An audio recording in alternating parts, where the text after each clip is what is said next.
Assalamualaikum warahmatullahi wabarakatuh. Alhamdulillah. Wassalatu wassalamu ala Rasulillah Muhammad ibn Abdillah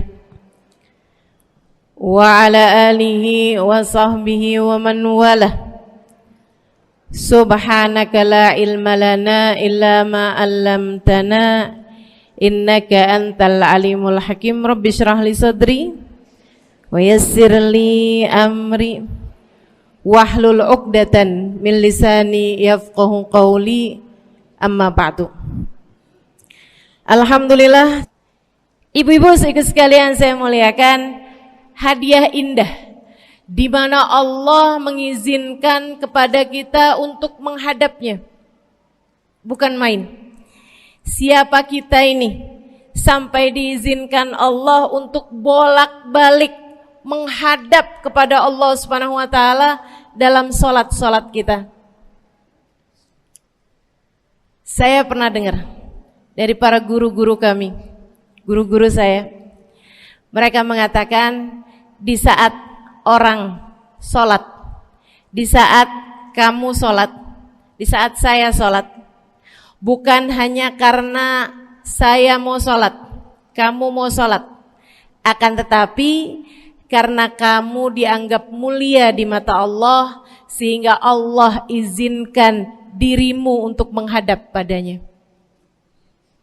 Ketika saya sholat, bukan hanya karena saya mau sholat, akan tetapi karena saya punya nilai di mata Allah, sehingga Allah izinkan kepada saya untuk menghadap padanya. Sebaliknya, ketika kamu tidak mau sholat, bukan hanya karena kamu tidak mau sholat, akan tetapi karena kamu sudah jatuh dalam pandangan Allah, terhina dalam pandangan Allah, sehingga Allah tidak lagi mengizinkan kepadamu untuk menghadap kepadanya. Ketika seseorang tidak sholat, bukan hanya karena dia tidak mau sholat, akan tetapi karena ia sudah tidak lagi bernilai di mata Allah, sehingga Allah tidak izinkan dia untuk menghadap padanya. Teman-teman, saudariku sekalian yang saya muliakan, kalau bicara tentang sholat nih teman-teman, ada 4 tingkatan, ada 4 kelas. Untuk kamu melihat sholatmu sudah ada di kelas yang mana. Kalau saya boleh bilang kelas teratasnya nih kelas bisnis, oke lah ya. Kelas bawahnya lagi kelas atasnya kelas eksklusif ya, kelas eksekutif. Terus bawahnya lagi kelas bisnis, bawahnya lagi kelas. Tapi ada 4 kelas, bawahnya lagi kelas gerbong. Nggak naik dalam kereta nih ya. Kelas yang paling bawah kita bahas nih, kelas gerbong nih. Kayaknya naik di atasnya nih ya, gerbongnya. Teman-teman sekalian, orang yang di saat mengerjakan sholat, dia kerjakan juga, tapi merasanya sebagai beban. Ya ampun, udah maghrib aja, baru juga asar. Ya ampun, males banget dah. Ini gak ada rusuh nih. Kita kan lagi jalan-jalan nih. Kita kan lagi belanja nih di Tanah Abang. Kita jamaah aja gimana sholatnya. Nah ini orang-orang yang menganggap sholatnya sebagai beban. Malas kalau disuruh sholat, terutamanya subuh. Terutamanya sholat subuh. Ini Allah ceritakan orang-orang yang seperti ini adalah kelompoknya orang munafik. Naudzubillah. Alladzina idza qamu ila sholati qamu kusala. Orang-orang yang kalau disuruh sholat bangun juga sih, tapi malas banget. Setan nih nemenin dia, kayak naroin batu di atas kepalanya, bikin dia berat mau ngerjain sholat. Kalau lagi tidur, ngipas-ngipasin matanya, bobo aja lagi. 5 menit lagi, 5 menit lagi. Bangun-bangun udah siang. Pernah terjadi padamu?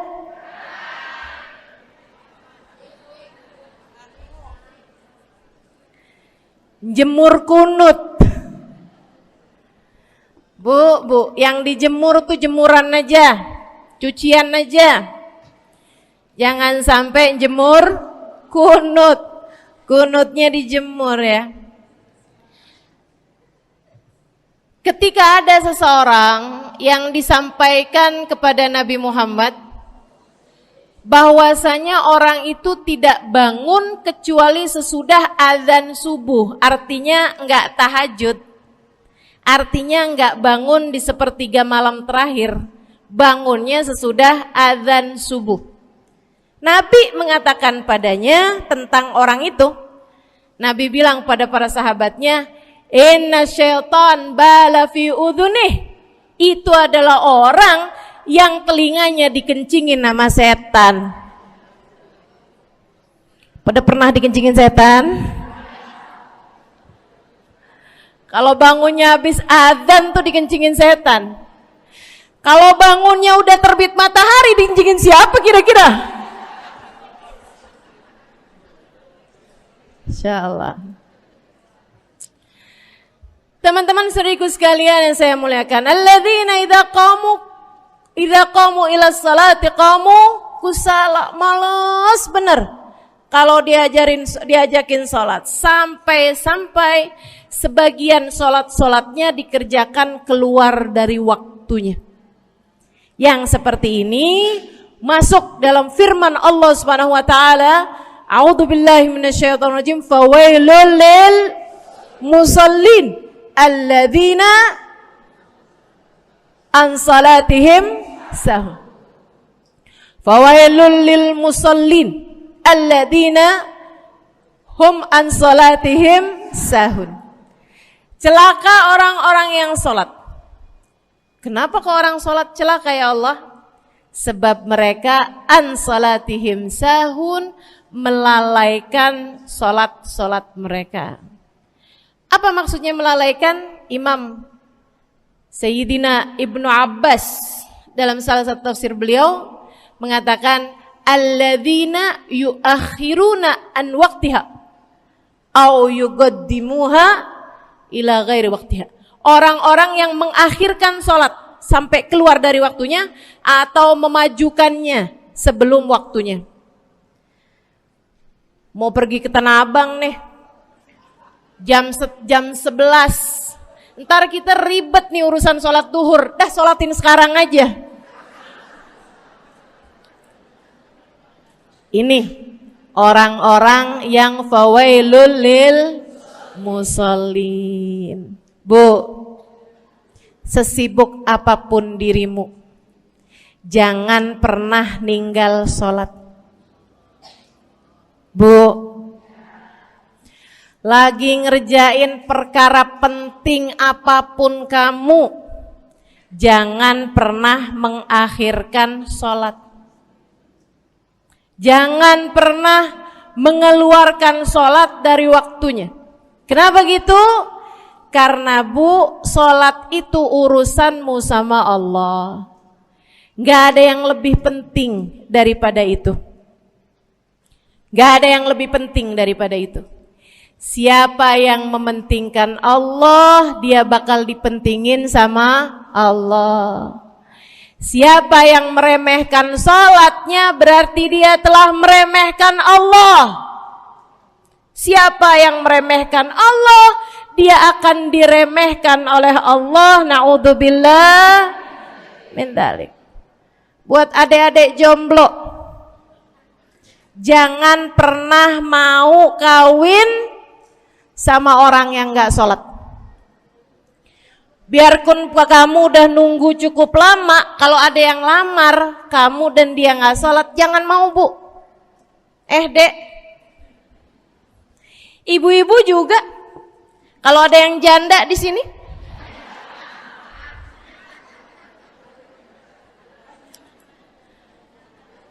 terus ada yang lamar kamu, Walaupun di garasinya ada kijang,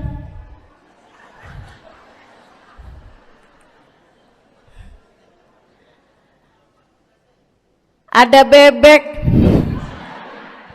motor maksudnya ya, datang melamar kamu, jangan terima. Orang yang gak sholat, kamu jangan mau jadi istrinya. Kenapa? Saya kasih tahu ya, Allah aja dia tinggalin, apalagi kamu.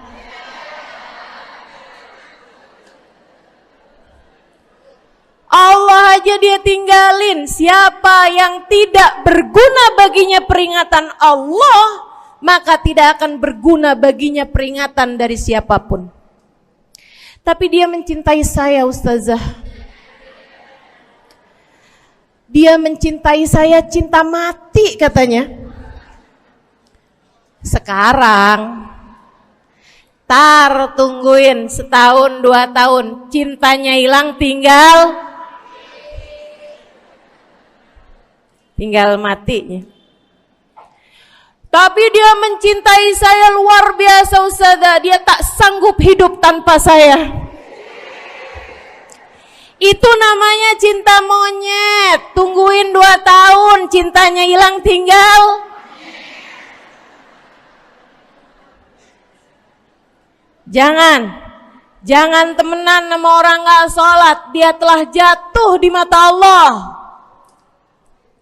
Maka kita pun belajar buat jadi orang-orang yang terus mendaki, terus meraih rahmatnya Allah, terus belajar buat jadi salah satu orang yang dipandang dengan rahmat oleh Allah Subhanahu wa taala.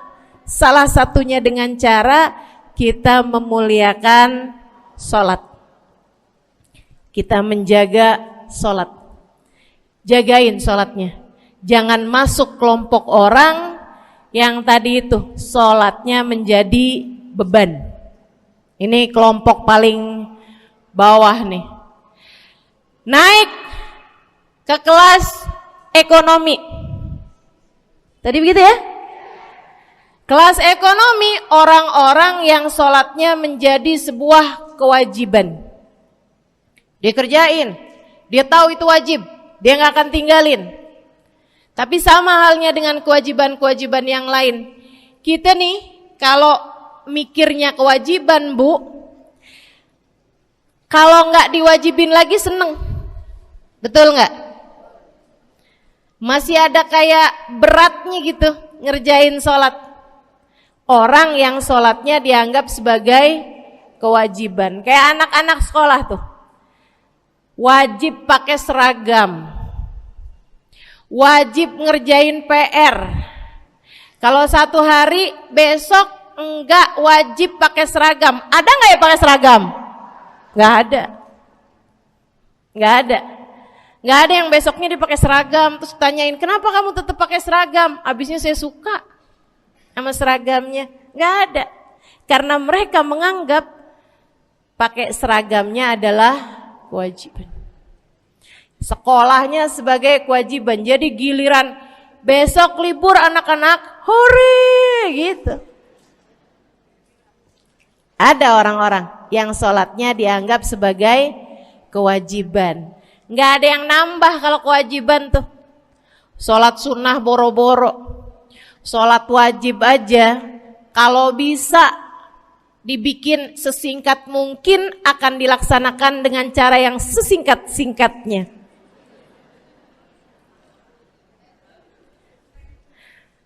Habis ruku i'tidal sujud cepet bener ya. Malaikat raqib sama malaikat atid nih udah tahu aja kalau dia sholat. Habis ghairil maghdubi alaihim waladdallin. Malaikat atid bilang sama malaikat raqib, kulhu, catat kulhu udah pasti.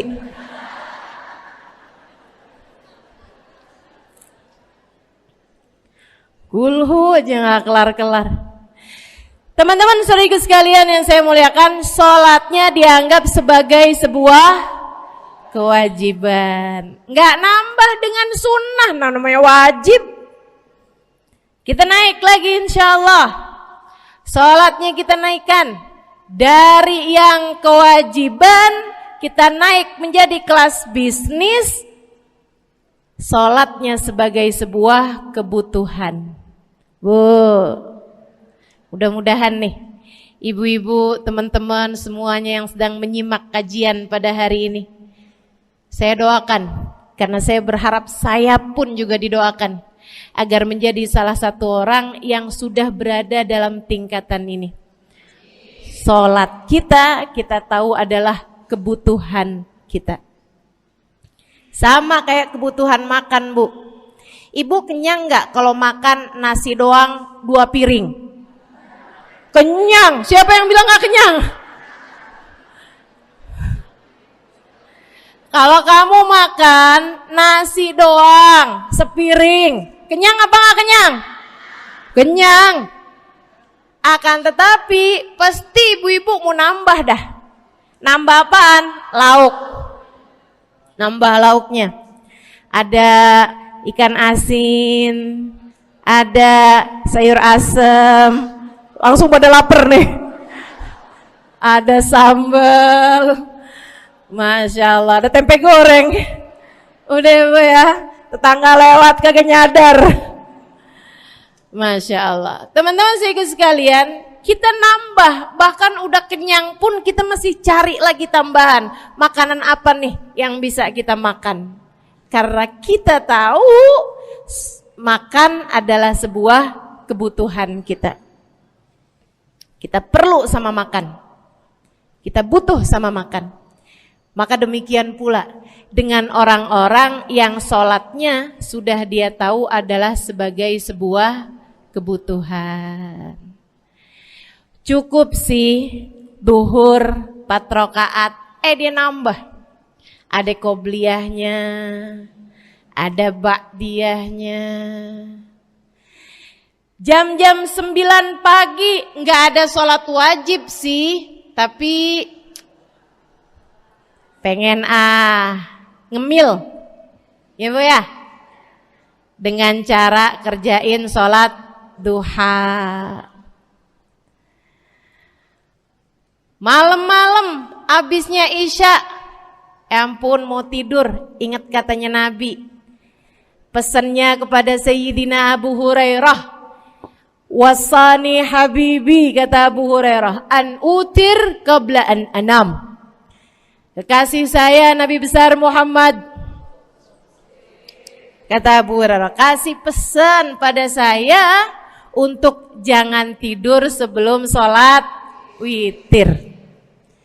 Jadi habis kelar sholat isya langsung sambung sama witirnya. Dia tahu sholatnya adalah sebagai sebuah kebutuhan. Kebutuhan. Saya butuh untuk sholat karena saya butuh kepada Allah. Saya perlu sholat karena saya perlu kepada Allah. Saya perlu sholat karena saya tahu urusan saya sebesar apapun saya rasakan adalah kecil dalam pandangan Allah. Saya perlu sholat karena permasalahan dalam hidup saya yang saya rasakan sebesar gunung di atas pundak saya, di atas punggung saya, di hadapan Allah tak sampai seperti setitik debu yang mudah saja untuk dia angkatkan dari kehidupan saya. Maka kita pun menjadikan sholat sebagai sebuah kebutuhan. Lagi sakit, jangan ninggal sholat. Kenapa? Kamu menghadap kepada yang punya kesehatan. Lagi banyak utang, jangan ninggal sholat. Sama, jangan utang lagi. Karena kamu menghadap kepada pemilik segala kekuasaan, pemilik dunia dan akhirat, pemilik semua uang di atas muka bumi ini adalah Allah. Makanya Habib Ali Habsyi, penulis kitab Maulid Simtud Durar, yang tadi ibu-ibu baca maulidnya, beliau pernah bilang, Ada dalam salah satu diwan beliau. Diwan tuh syair-syair beliau itu ya.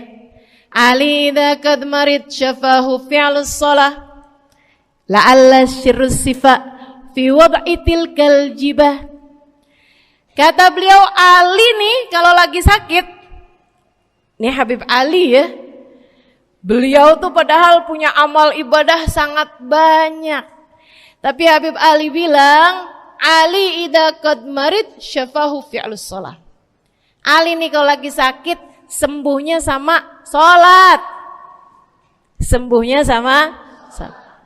La'alla sirru sifa.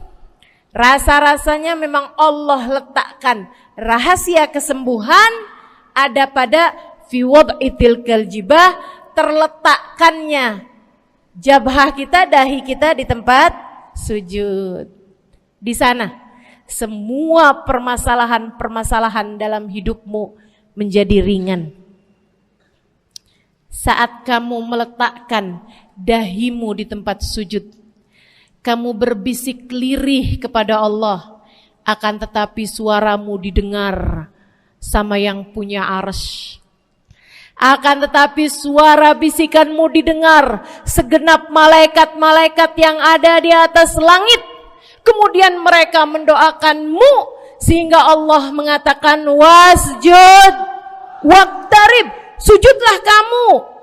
Posisi sujudmu itu waqtarib akan membuatmu menjadi dekat dengan Allah Subhanahu wa taala.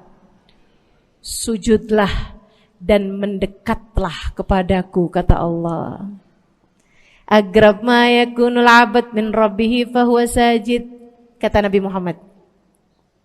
Fa'akthiru fihi du'a faqamin an yustajabulah. Tempat terdekat seorang hamba dengan Tuhannya adalah saat dia sedang sujud. Maka perbanyaklah doa dalam sujudmu, kata Nabi Muhammad. Doamu sangat mungkin diijabah oleh Allah. Apalagi kalau doanya kamu haturkan di sepertiga malam yang terakhir. Saat-saat di mana kebanyakan manusia di sekelilingmu yang lalai berada dalam tidurnya, berada dalam alam mimpinya. Para ulama tuh sampai bilang, Bu, dari kehususannya sepertiga malam yang terakhir, orang yang ngerjain maksiat aja sepertiga malam yang terakhir tuh tidur. Ibu gak pernah tahu orang-orang pulang diskotik jam berapa? Gak tahu ya, sama. Tapi Bu, yang pasti mereka tuh sepertiga malam yang terakhir malah pada pulang, malah pada tidur gitu. Orang maksiat aja itu sama Allah dibuat tidur tuh di jam-jam yang biasanya turun rahmatnya Allah. Allah mau milih nih mana nih hamba-hambaku, pilihan-pilihanku akan aku bangunkan untuk menghadapku. Kemudian Allah Subhanahu wa taala bertanya, hal min mustaghfirin, hal min taib, hal min talibi hajatin faunilahul matalib. Siapa nih di antara kalian yang lagi mohon doa, minta pertolongan, mohon ampunan, akan aku beri, kata Allah Subhanahu wa taala, sebab kalian meminta pada waktu yang paling aku suka. Kalau punya hajat minta. Kapan mintanya? Dalam sujud. Kapan sujudnya? Dalam sholatmu di sepertiga malam yang terakhir. Bu, ngelihat muka-mukanya pada punya hajat banyak-banyak nih. Gimana tahajudnya? Mudah-mudahan Allah jadikan kita salah satu di antara mereka yang menyibukkan diri di sepertiga malam yang terakhir, insyaallah. Sampai-sampai Bu ya, saya tinggal lama di kota Hadramut dulu. Orang-orang di Hadramut, orang awamnya, itu kalau mereka punya anak kecil umur 1 tahun, 2 tahun, 3 tahun tuh, punya anak bayi, balita gitu. Kalau mereka bangun di sepertiga malam yang terakhir, mereka akan membangunkan anak-anaknya walaupun buat main. Alasannya 2. Yang pertama, agar mereka terbiasa bangun di jam-jam segitu. Nantinya kalau besarnya mereka jadi udah kebiasaan bangun di jam segitu, gampang ngerjain tahajud. Alasan yang kedua, ibu-ibu sekalian, agar anugerah, karunia, rahmat, pemberian Allah yang Allah turunkan di sepertiga malam yang terakhir, anak-anak mereka pun berhak untuk mendapatkannya karena mereka tidak sedang dalam keadaan tidur dan dalam keadaan berjaga. Kan kebalik sama orang kita. Anak-anak kita, cucu-cucu kita kalau bangun jam segitu kita tidurin lagi, masih malam nak, masih malam. Mama masih ngantuk nak. Masya Allah. Ibu, saya punya ibunya guru saya. Saya punya guru salah satunya dan yang tercinta di hati saya, Sayyidil Habib Umar bin Hafid. Guru saya. Beliau punya ibu namanya Hubabah Zahra. Almarhumah, baru meninggal masa-masa deket pandemi. Ya Bu ya, baru aja beberapa tahun silam meninggalnya. Itu ibu-ibu sekalian punya anak kalau nggak salah 12. Kalau nggak salah 12 anak beliau. Laki-laki 5. Kalau saya nggak salah ya, mohon maaf kalau saya salah. Kemudian yang perempuan 7. Semuanya soleh-solehah. Semuanya Bu jadi orang-orang yang luar biasa, yang terutamanya anak yang pertama yaitu Habib Ali Masyhur jadi mufti pada zamannya di Kota Tarim. Sampai wafatnya beliau masih sebagai mufti. Mufti itu Bu, permasalahannya umat semuanya ada di meja beliau untuk beliau selesaikan. Anak yang laki-laki yang paling kecil, Habib Umar bin Hafid, menjadi kita tahu semuanya ya, orang soleh, ulama, waliullah. Ibu-ibu sekalian, kita mau tahu nih, anak-anak soleh-solehah semacam itu ibunya kayak gimana gitu. Karena Bu, mohon maaf. Walaupun memang Nabi Nuh, nabinya udah soleh, anaknya gak soleh. Kan begitu ya? Ada juga sih, tapi secara mayoritasnya Bu, buah jatuhnya tak jauh dari emaknya begitu, anaknya kurang lebih begitu. Anaknya begitu, emaknya biar kita nggak lihat gitu udah bisa ngebayangin kayak apa orangnya. Ibu-ibu sekalian, nih anak-anaknya Hubabah Zahra, Masya Allah semuanya. Kita mau tahu ibunya kayak gimana. Satu cerita aja tentang Hubabah Zahra. Ibu-ibu sekalian, anaknya cerita, Hubabah Zahra, Umi, anak perempuannya, dia bilang seumur hidupnya nggak pernah ninggal tahajud. Bu, dari awal balik sampai meninggal, tidak pernah meninggalkan tahajud. Jauh banget ya? Sama siapa? Tahajud semalam, seminggu libur. Kelakuan siapa itu? Hubabah Zahra gak pernah ninggal tahajud kecuali satu malam.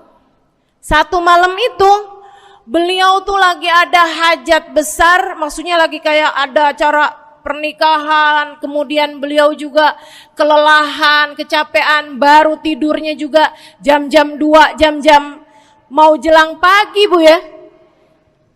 Kelewatan tahajud.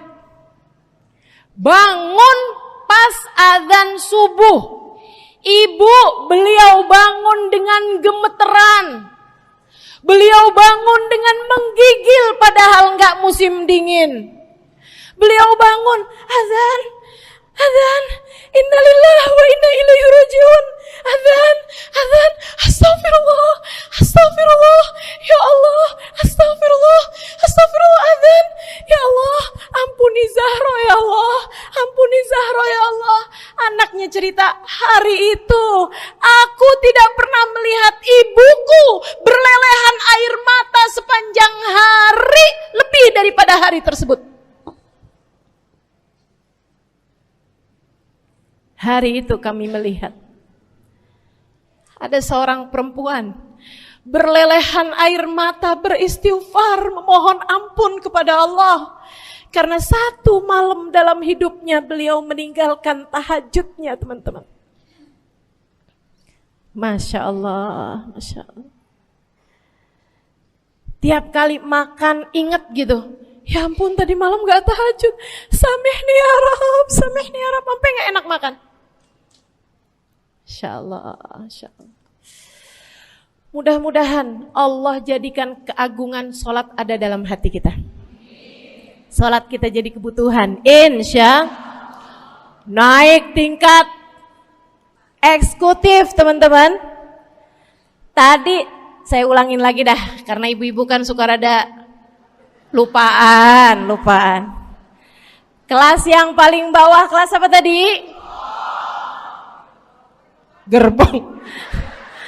Menjadikan sholatnya sebagai beban. Kelas berikutnya menjadikan sholat sebagai kewajiban. Naik lagi menjadikan sholat sebagai kebutuhan. Tingkat terakhirnya ada hamba-hamba tercinta di sisi Allah yang menjadikan sholat mereka sebagai sebuah hiburan dalam hidupnya, hobi dalam hidupnya.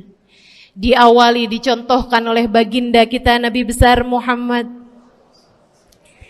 yang mengatakan dalam hadis sahihnya, wa ju'ilat qurratu aini fis shalah, wa ju'ilat qurratu aini fis shalah.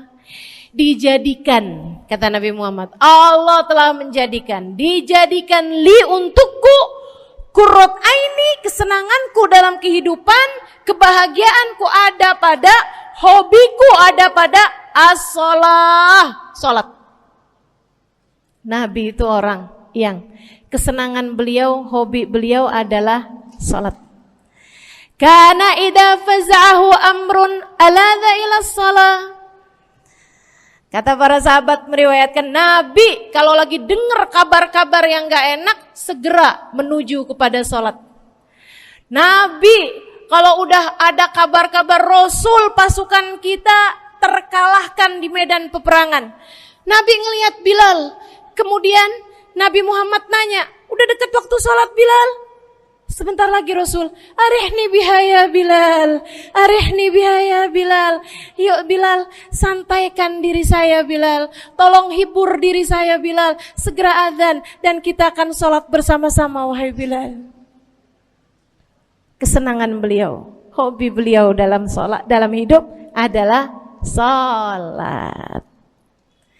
Teman-teman saya sekalian, bukan hanya Nabi Muhammad, tapi para sahabat-sahabat Nabi Muhammad, tapi para tabi'in, para tabi'it tabi'in. Saudaraku sekalian saya muliakan, Sayyidina Umar bin Khattab alaihi ridwanullah, kana idza ja'ahu hal, apabila beliau dalam keadaan hatinya lagi khusyuk, hatinya lagi nyambung banget sama Allah Subhanahu wa taala, kalau mau salat sunnah manggil orang.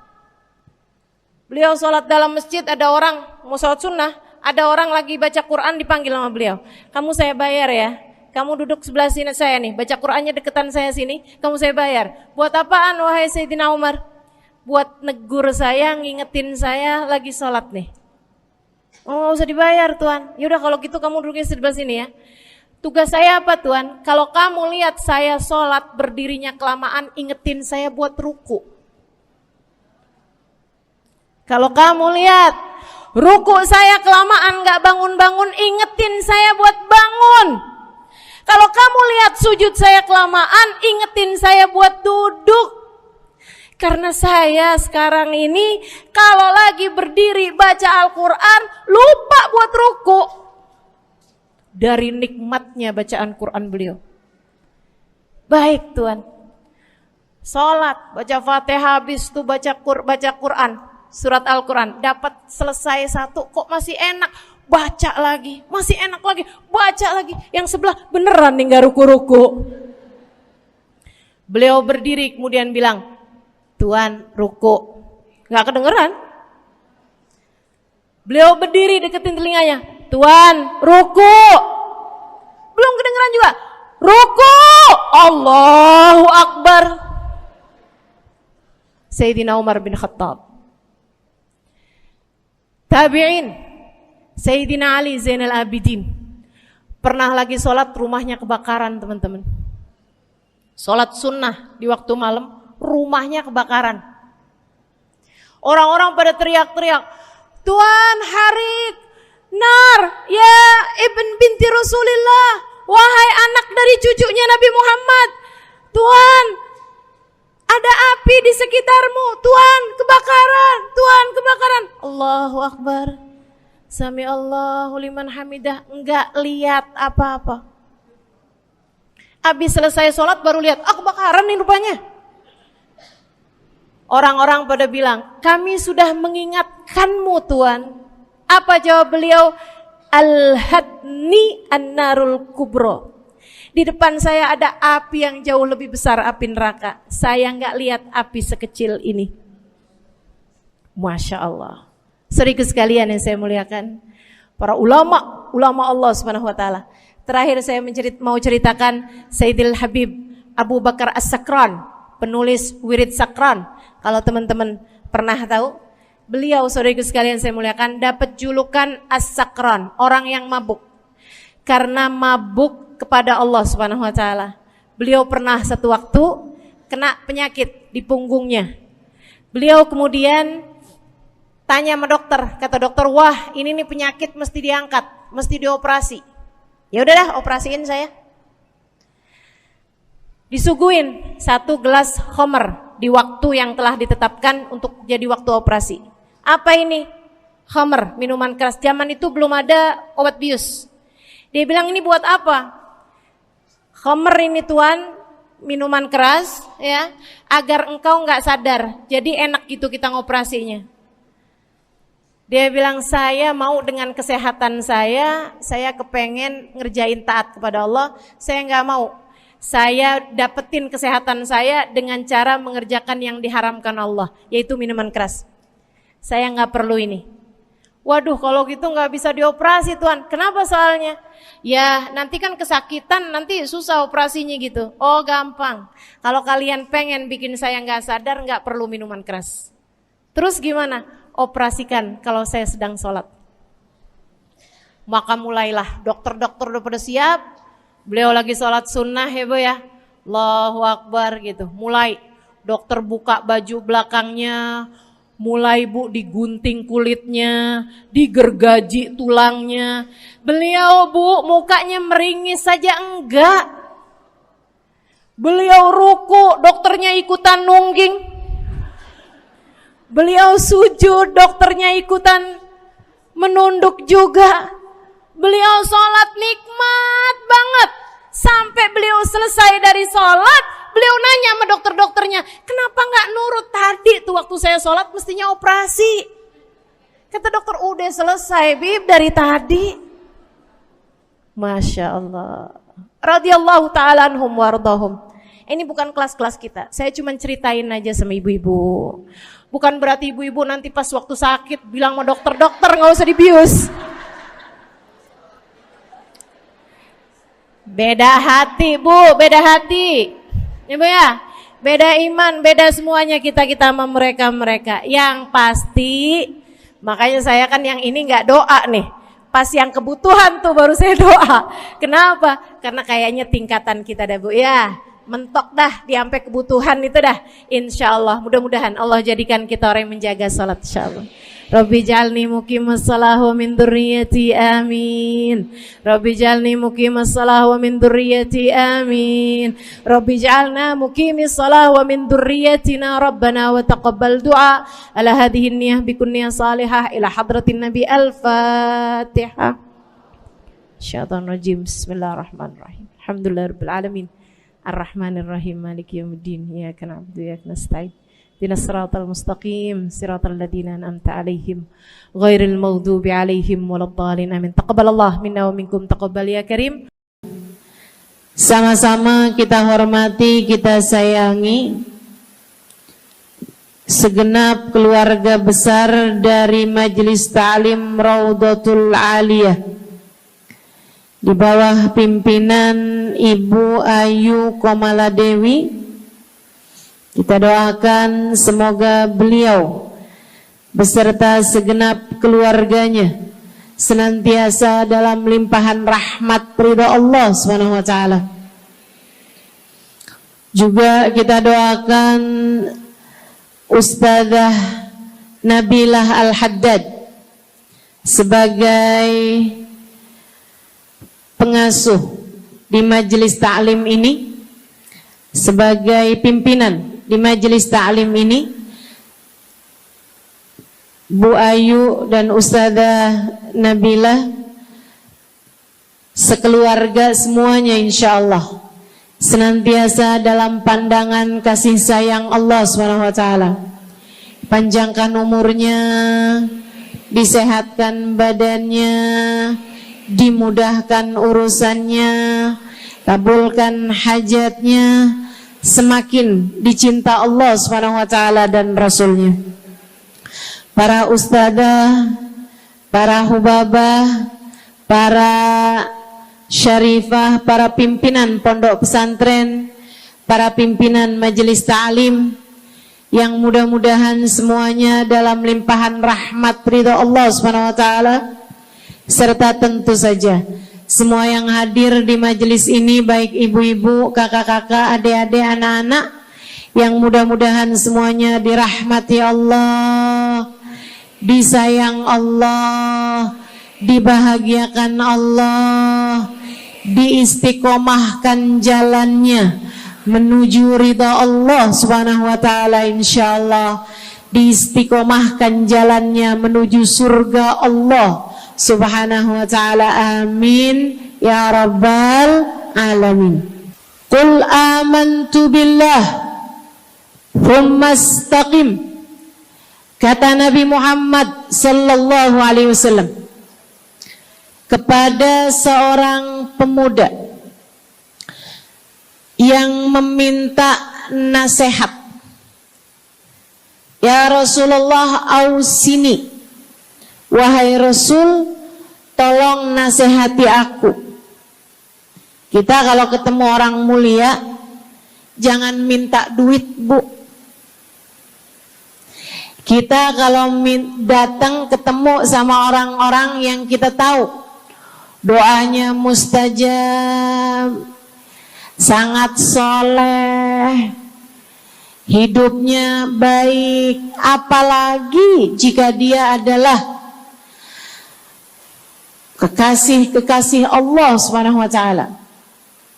Kamu kalau berjumpa dengan ulama, jangan minta sesuatu yang duniawi. Tirulah para sahabat ketika berjumpa dengan Nabi Muhammad. Biasanya mereka meminta satu dari dua hal. Yang pertama, mereka minta doa. Ida'ili ya Rasulullah, doakan aku wahai Rasul. Ibu juga gitu. Kalau ketemu sama ulama, ketemu orang soleh, ketemu kiai, ketemu habib yang kita tahu doanya mustajab, bertemu hubabah, mintalah doa. Tapi jangan hanya sekedar urusan doa duniawi, Bu. Doa duniawi itu yang gimana, Ustazah? Doa yang kalau diijabah nggak akan manfaat begitu kamu masuk dalam alam kubur. Itu namanya doa duniawi. Ustazah, doakan saya biar saya cepat kebeli rumah. Bu, kalau mati rumahnya dibawa gak? Ustazah, doakan saya kepengen beli HP baru. Dibawa gak HP-nya? Enggak. Itu namanya doa duniawi. Ustazah, Doakan biar suami saya tambah cinta.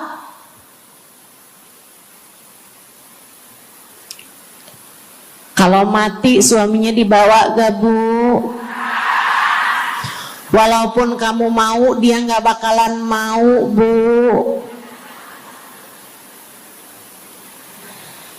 Sesuatu yang sifatnya duniawi. Ustazah, doakan biar anak saya soleh. Duniawi apa bukan? Bukan.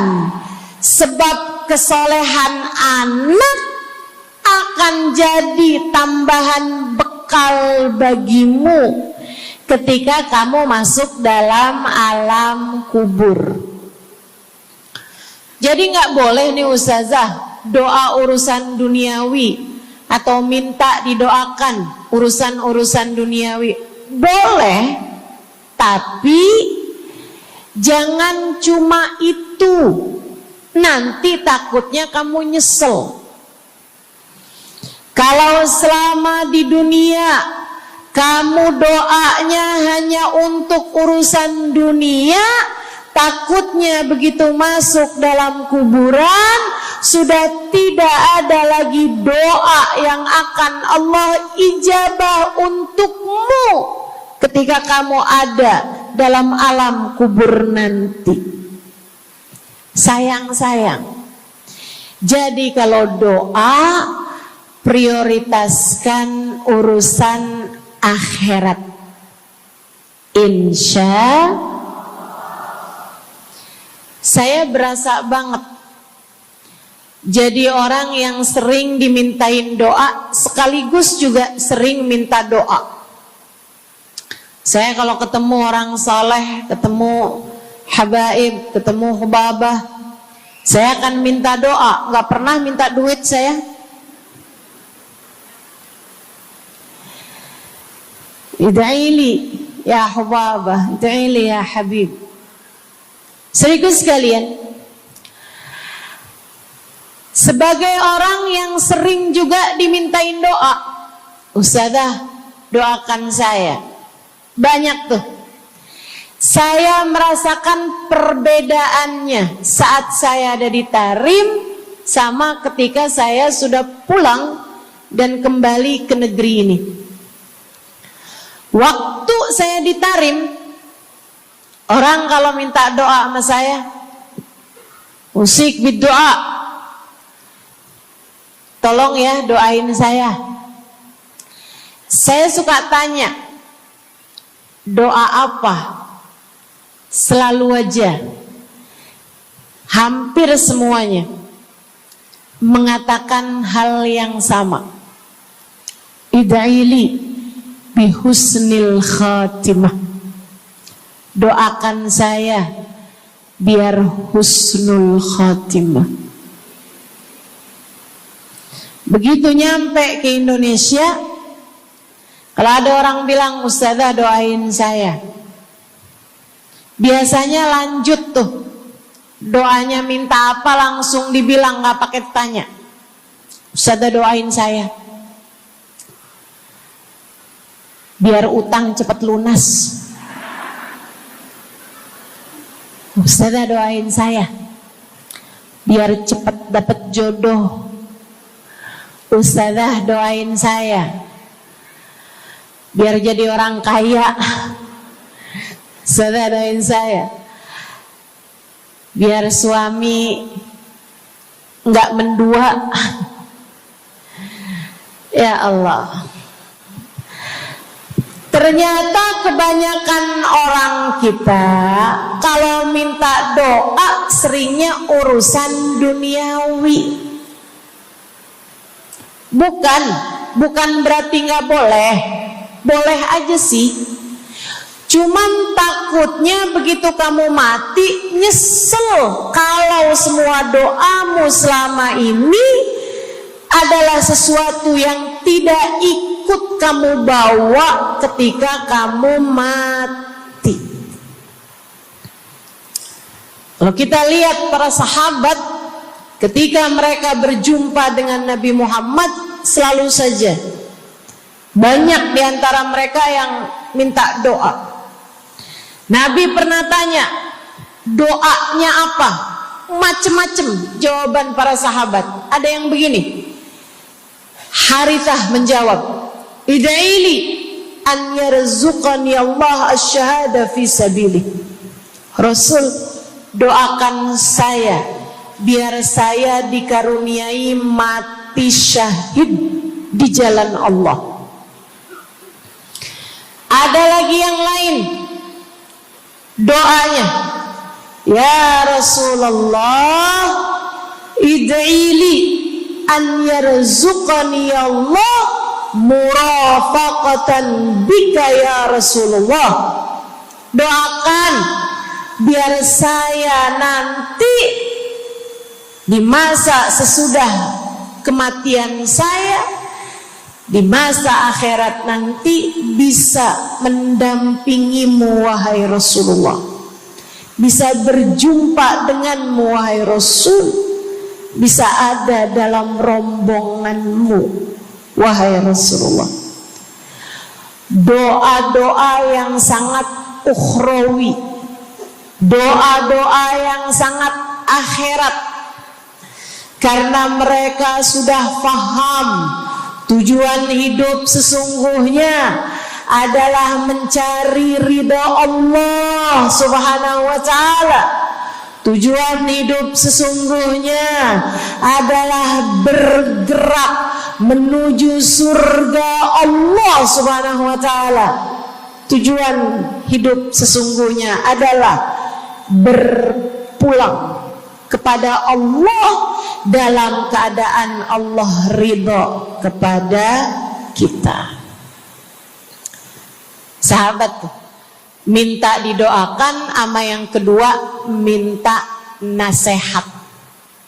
Kita juga nyontoh, kalau ketemu orang soleh, kalau ketemu ulama, kalau ketemu habaib, ketemu kiai, ketemu bunyai, ketemu hubabah, ketemu ustadzah, ketemu ustadz, minta nasihat.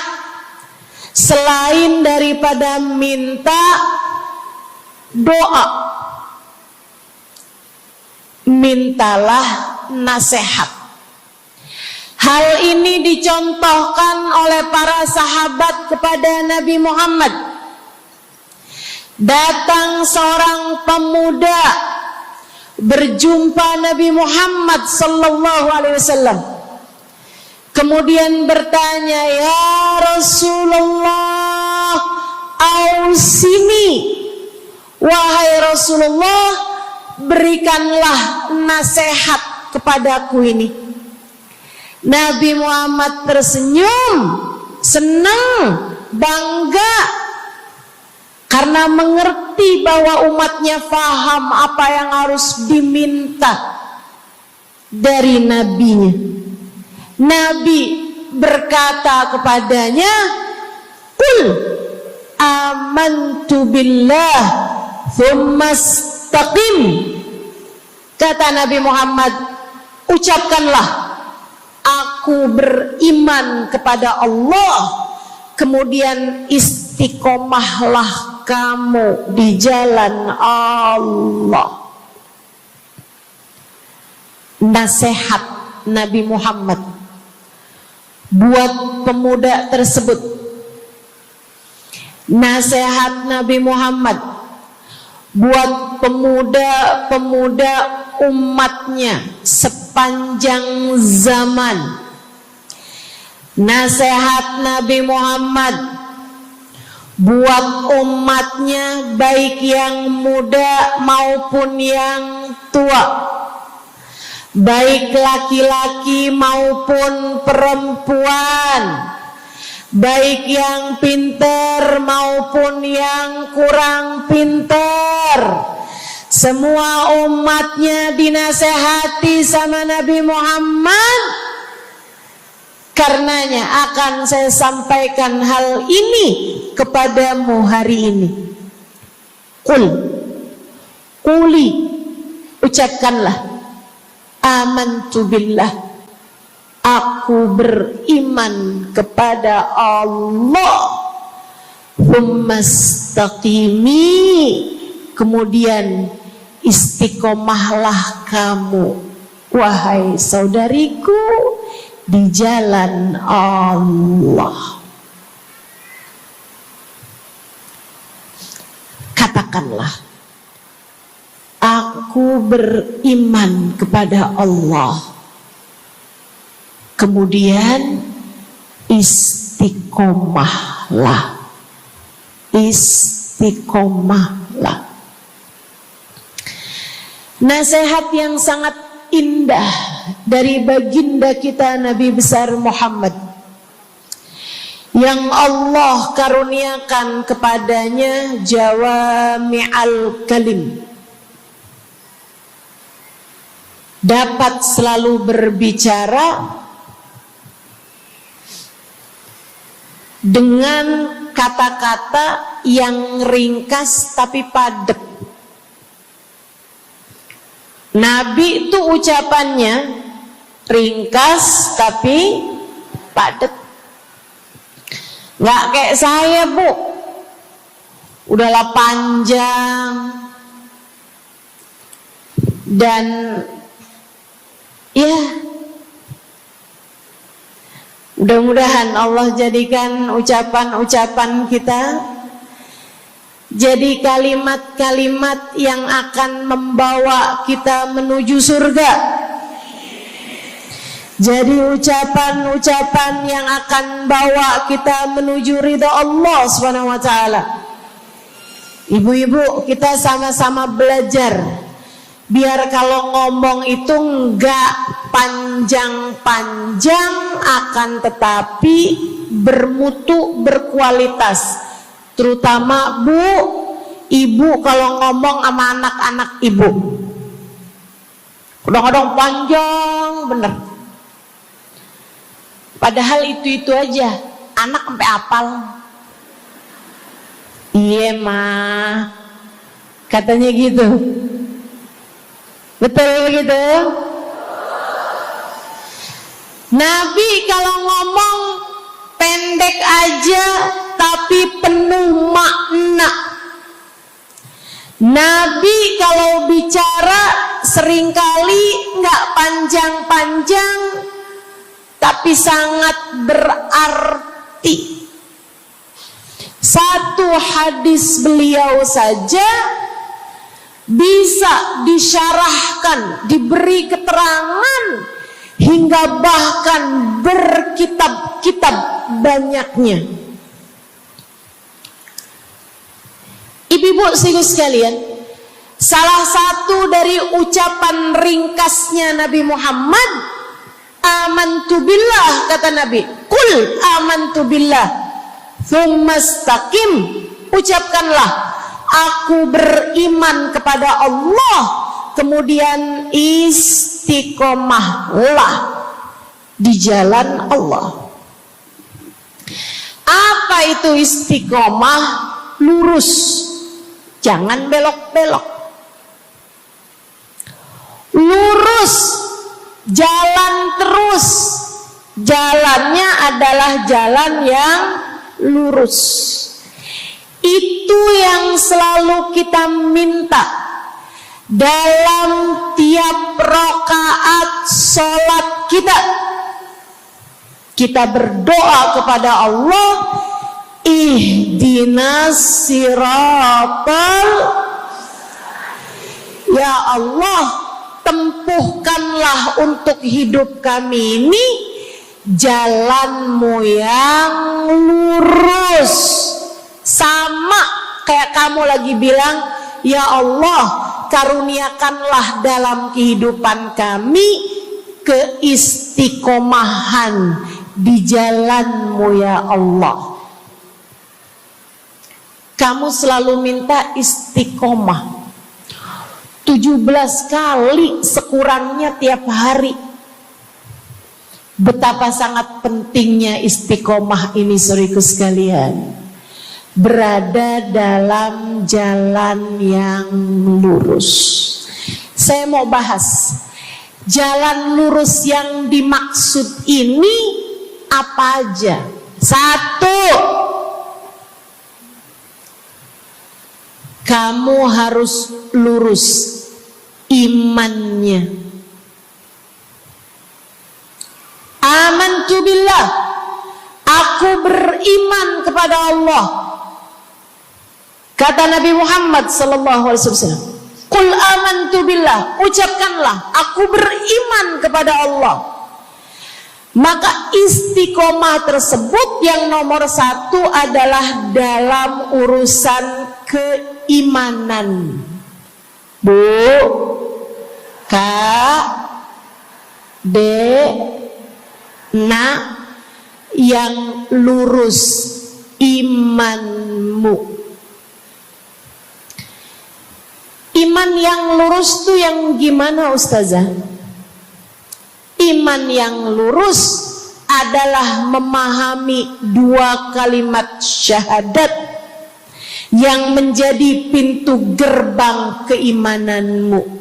Orang kalau masuk Islam, dia jadi orang yang beriman, dia mengucapkan kalimat syahadat. Apa itu? La ilaha illallah. Yang pertama. Yang kedua, Muhammad Rasulullah. Tidak ada Tuhan selain Allah. Itu harus kamu miliki dalam hatimu secara lurus, istiqomah. Gak ada Tuhan selain Allah. Jangan hari ini Tuhannya Allah, besoknya Tuhannya duit. Apapun aja yang disuruh sama duit, yang ada duitnya, yang haram-haram pun diterjang. Lah kenapa begitu? Saudaraku sekalian, Qul amantu billah, ucapkan, aku beriman kepada Allah. Aku faham arti la ilaha illallah. Tidak ada Tuhan selain Allah. Tidak ada yang mengatur kehidupan selain Allah. Tidak ada yang memberi rezeki selain Allah. Maka berimanlah kepada Allah. Kalau ada istri bilang sama suaminya, kalau kamu nanti pulang bawa duit, ahlan wa sahlan, selamat datang. Tapi kalau kamu pulang nanti nggak bawa duit, silakan tidur di luar.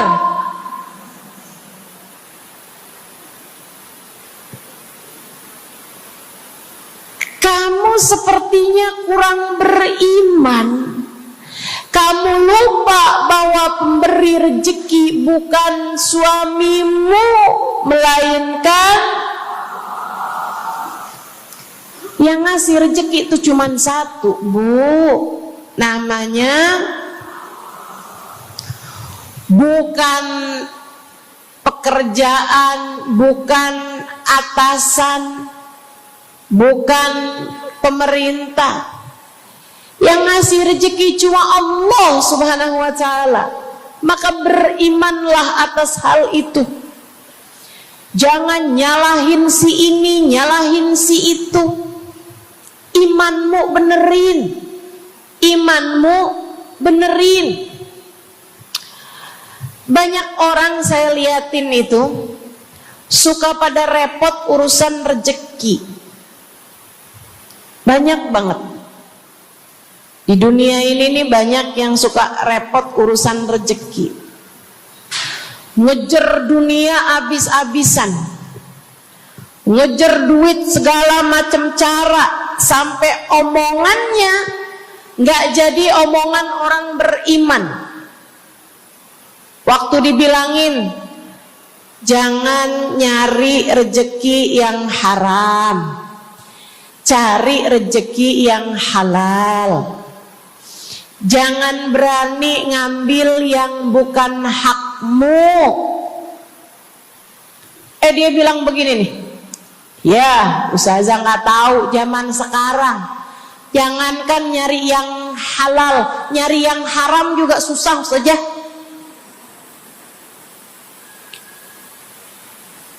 Itu omongan orang nggak beriman. Kamu mesti ngerti dulu, kalau yang kamu minta adalah urusan rezeki, dengerin. Kalau yang kamu minta urusan rezeki, kamu harus datang kepada alamatnya. Yang sering kali membuat kamu setengah mati urusan rezekimu, sampai mau-maunya menghinakan diri, minta-minta sama orang, berharap dari orang. Seorang ibu berharap dari anaknya, seorang istri berharap dari suaminya. Saudariku sekalian, yang sering kali membuat kamu tersiksa urusan rezeki adalah karena kamu salah alamat. Kamu salah alamat. Kamu sedang tersesat jalan. Kamu sedang salah arah. Makanya jadinya kemana-mana kamu nggak nemu. Orang alamatnya aja salah. Ini kalau kamu mau ke Kubah Mas, tapi kamu perginya ke Taman Mini, nyampe apa nggak nyampe? Dapat apa enggak majelisnya? Nggak dapat. Kenapa? Salah alamat. Yang dicari Kubah Mas, kamu perginya ke Keong Mas. Nggak nyampe, nggak dapat. Saya kasih tahu padamu, alamat rezekimu ada pada Allah. Alamat rezekimu ada pada Allah. Alamat rezekimu ada pada Allah. Maka berimanlah kepadanya, fahamilah arti la ilaha illallah. Tidak ada Tuhan kecuali Allah. Gak ada yang ngasih rezeki selain kamu. Lagi sakit, kamu mau nyari obat, saya kasih tahu alamat obatmu. Alamat yang bisa menyembuhkanmu hanya satu, namanya urusan rezeki. Allah sudah bilang, huwar razzaq dzul quwwatil matin. Allah lah satu sang pemberi rezeki. Allah lah satu sang pemilik kekuatan sejati. Jadi kamu kalau mau nyari rezeki, datanglah ke alamatnya, datanglah kepada Allah. Kamu lagi mau nyari kesehatan, jangan salah alamat. Datanglah kepada sang pemilik kesehatan. Alamatnya yaitu Allah yang telah mengatakan, fa idza maridtu fa huwa yashfin. Katanya Nabi Allah Ibrahim, apabila saya sakit, maka hanya Allah lah yang maha menyembuh.